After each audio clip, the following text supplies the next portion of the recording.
Hello കൂട്ടുകാരെ, ഇന്ന് നമ്മൾ രണ്ട് ഇൻഗ്രീഡിയൻസ് വെച്ച് കുട്ടികൾ ഇഷ്ടപ്പെടുന്ന ഒരു ഹെൽത്തി സ്നാക്സ് തയ്യാറാക്കിയിട്ടുണ്ട്.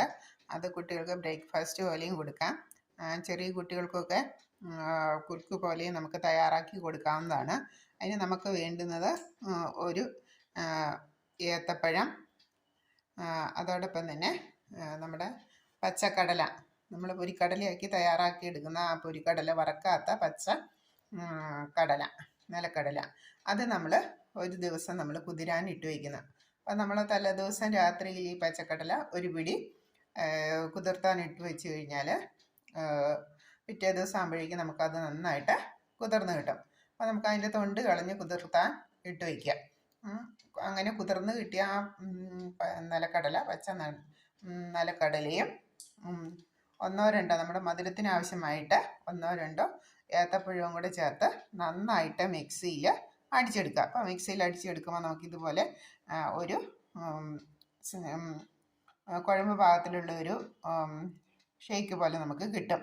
അപ്പോൾ ഇതിന് പിന്നീട് നമ്മൾ മധുരമൊന്നും ചേർക്കേണ്ട ആവശ്യമില്ല. ഈ പഴത്തിൻ്റെ മധുരമുണ്ട്. നമുക്കറിയാമല്ലോ, ഏത്തപ്പഴം കുട്ടികൾക്കൊക്കെ വളരെ നല്ലതാണ്.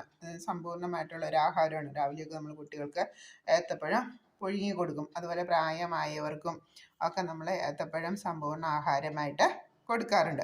അപ്പോൾ ഇങ്ങനെയുള്ള ഈ ഏത്തപ്പഴവും അതുപോലെ നിലക്കടല എന്ന് വെച്ചാൽ വറുക്കാത്ത കടലയാണ്. വറുക്കാത്ത കടല തൊണ്ട് കളഞ്ഞ് ഒരു ദിവസം കുതിർത്താൻ വെച്ച് കഴിഞ്ഞ് രാവിലെ നമ്മൾ അത് മിക്സിയിൽ നന്നായിട്ട് ഇതുപോലെ മിക്സിയിൽ നന്നായിട്ട് അരച്ചെടുത്ത് കഴിയുമ്പോൾ നമുക്ക് കിട്ടുന്ന ഈ ഷേക്ക് അല്ലെങ്കിൽ ഈ കുറുക്ക് നമുക്ക് മുതിർന്ന ആളുകൾക്കും കുട്ടികൾക്കും ഒക്കെ ഒരുപാട് ആരോഗ്യം പ്രദാനം ചെയ്യുന്നതാണ്. നമ്മുടെ ദഹന സംബന്ധമായിട്ടുള്ള ത്തിന് സഹായിക്കുന്നതാണ്. അതുപോലെ ദഹനത്തിന് സഹായിക്കുന്നതാണ്. നമ്മുടെ പ്രോട്ടീൻ അടങ്ങിയിട്ടുള്ള, കടലയിൽ പ്രോട്ടീൻ അടങ്ങിയിട്ടുണ്ട്. അതുപോലെ വളർച്ചയ്ക്ക്, കുട്ടികളുടെ വളർച്ചയ്ക്കൊക്കെ സഹായകമാണ്.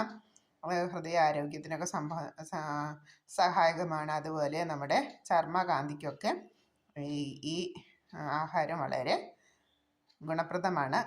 എല്ലാവരും ഒന്ന് തയ്യാറാക്കി നോക്കണം. നമുക്ക് അധികം ഇൻഗ്രീഡിയൻസ് ഒന്നും വേണ്ട. നമുക്ക് വേണ്ടത് നിലക്കടലയും ഏത്തപ്പഴവും. മിക്കവാറും നമ്മുടെ വീടുകളിൽ ഉണ്ടാവുന്ന പദാർത്ഥങ്ങളാണ്, ആഹാര സാധനങ്ങളാണ് ഏത്തപ്പഴവും കടലയും ഒക്കെ, അല്ലേ?